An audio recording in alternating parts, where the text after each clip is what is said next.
Since Google has just ushered in a new era of intelligence with the release of Gemini 3.0, now is the perfect time to start vibe coding if you haven't tried it out before. So we've got lots of different free options, so let's go over them.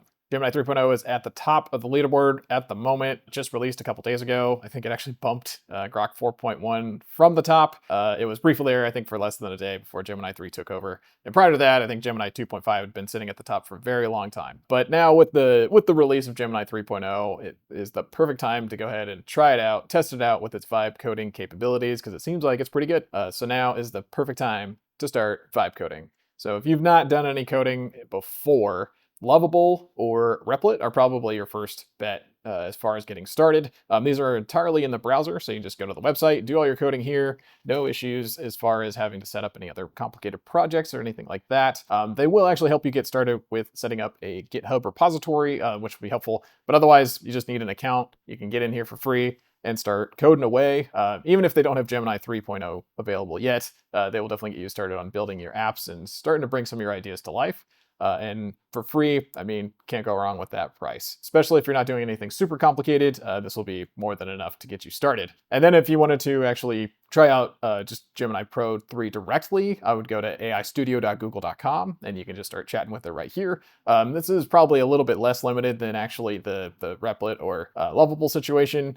You can create apps and you can share them, but unfortunately, like, it's still kind of stuck within the browser here. Not a whole lot as far as being able to start getting into like your full-blown app that you'd want to, host your own website for and that kind of thing. So to be able to upgrade to that, like I mentioned, Lovable and Replit will probably help you set up a GitHub account. So GitHub is where all of your code is going to live once you're done working on your project, or at least when you need to start hosting it somewhere so you can deploy it somewhere else. So GitHub is going to be your code repo, the source of all your code storage. So once you've got your account there, you can now download your code and you can upgrade to what the pros are going to use, which is something like Cursor. So yeah, full-blown IDE. So IDE is an integrated development environment, which is the full-blown app like this, where you've got like the entire project and got all the files that are available in your project. You're looking at the file you're actually working on directly. You got your terminal down here in case you have some other things running in the background.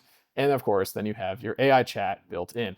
So I haven't got to VS Code yet, but VS Code is one of the options. VS Code is essentially the first IDE that all of these other IDEs are basically derived from. They're essentially VS Code forks, but no need to get into that too deeply right now. Essentially, all the IDEs are going to look very similar to the structure for the most part, where you're looking at the file, you got your file code structure on the side, and then you've got your integrated chat as well. So this is the big upgrade though. This AI chat is super powerful. This thing has access to everything that you're working on. So it has all the context of whatever files you're doing. It can look through your entire code repo, figure out what you're talking about, figure out what you need to change. It can come up with all the code that you need based on what code you already have, as opposed to just trying to tell it every single time, like, here's what my project looks like. So these are super, super helpful. They all will have a lot of options as far as the AI models that are connected and that you can use within your IDE. So in Cursor, there's a bunch of different model options. So in this case, Composer 1 is actually a relatively new one. This is Cursor's own specific model that they've created to help you vibe code within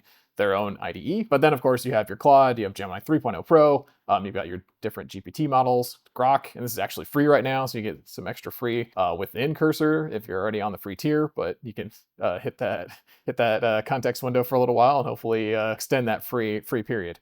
So you've got a ton of different model options, and there's more that you can add within the settings.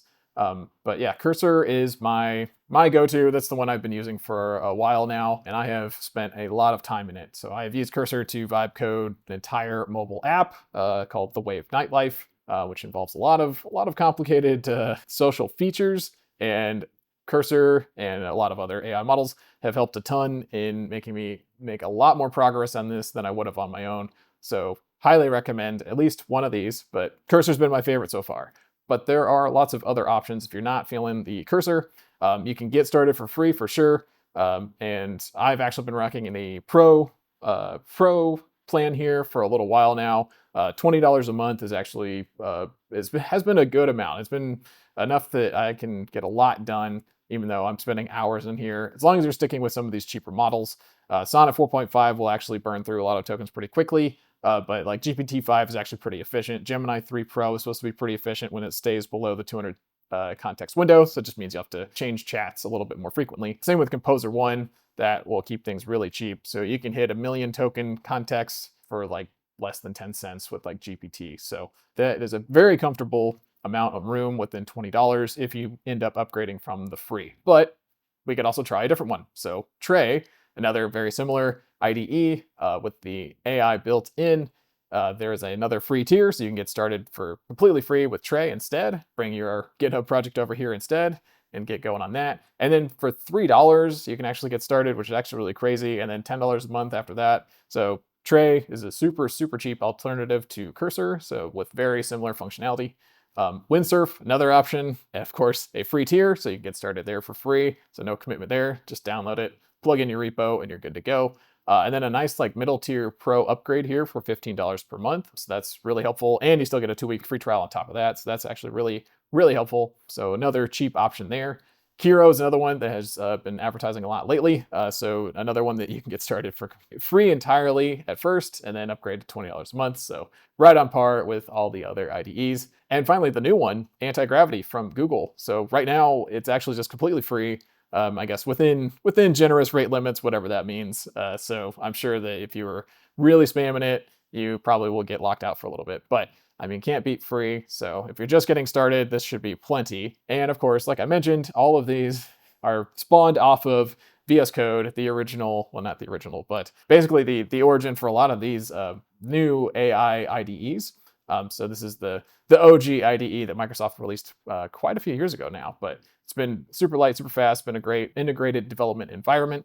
So you can just stick with your VS Code if you prefer to stick with that, stick with the OG, and you can plug in a GitHub Copilot project instead. So you can just hook up that account, get started with that for free if you'd rather just add that extension to VS Code and start vibe coding in VS Code instead.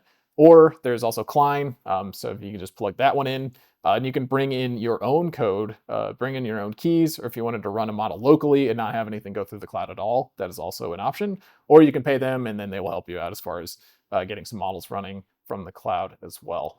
So a ton of options to get started, all have free options, which is kind of crazy. And if you really are strapped for cash and still want to try it out, got a ton of stuff you want to do, what you could probably do is actually just swap between all of them if you wanted. So you could start with the free tier on Cursor, then just bring your project over to Trey once you hit the free tier on Cursor, use Trey's free tier, and then bring your project over to Windsurf and just swap between all of them. Probably eventually end up running on Anti-Gravity here for a little bit since it probably has the most generous free tier for now. But they're all based on just your GitHub project, so you can plug and play with your GitHub project into any of these IDEs. So now is definitely the perfect time to get started in vibe coding. You can try out Gemini 3.0 or any of the other models that are available in the free tier of all of these different IDEs. And so I would highly recommend it. I've been enjoying vibe coding quite a bit. I'm also a software engineer of about 13 years, so I do have a good amount of experience with it, so maybe a little bit biased, but I think it's worth the free investment if you've been curious about it at all. So let me know what you think. Let me know if you get started. Appreciate all the comments and input. Let me know if there's any other videos you want to see about vibe coding. I also do a lot of stuff with automation, so let me know if you have any questions or comments about that. I do have a free community that's down below, so if you want to talk more about automation and AI there, that would be awesome. Hope to see you there. So thank you very much. I appreciate you watching, and I will see you in the next one.